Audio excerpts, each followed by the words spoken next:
So on Sunday, we were looking at Psalm 42, this really beautiful song where the writer does a really beautiful job of expressing human grief and pain.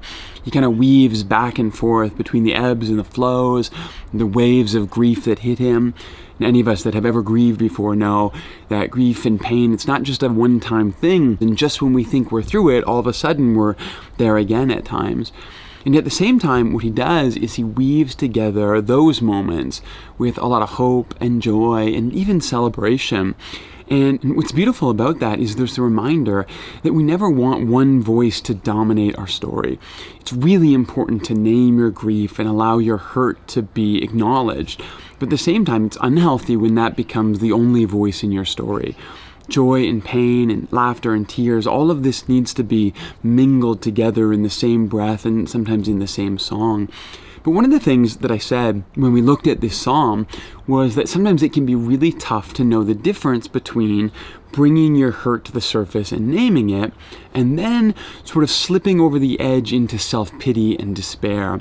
And that's a really tricky thing because I don't know exactly where that line is, and maybe it's not for anyone else to tell you, but it is important that we ask ourselves where we are on that spectrum. And I think this is sometimes the first thing. Are we naming our pain, or have we started to identify with our pain? And what I mean by that is where your pain and your hurt and the worst moment in your life has now become, in your mind, the most interesting thing about you. It's no longer something you learned from and something that added to who you were, something that you discovered yourself in. It's now you. It's the first thing that you go to when you think about yourself. It's the story you tell about yourself when you meet someone. Your worst moment has now become you, and that's not a healthy thing, because that's the place where I think grief does feed on itself. And once it starts doing that, it takes life and energy from us. It emaciates us and leaves us without much.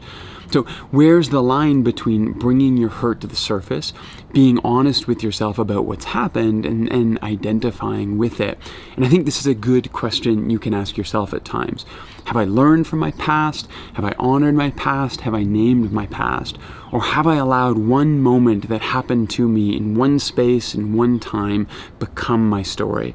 The one that dominates the identity that I hold, the one that dominates every story I tell about myself. If that's happened, it's probably not healthy, and it's time to dial that back in and allow some of those other voices to speak more freely in your life.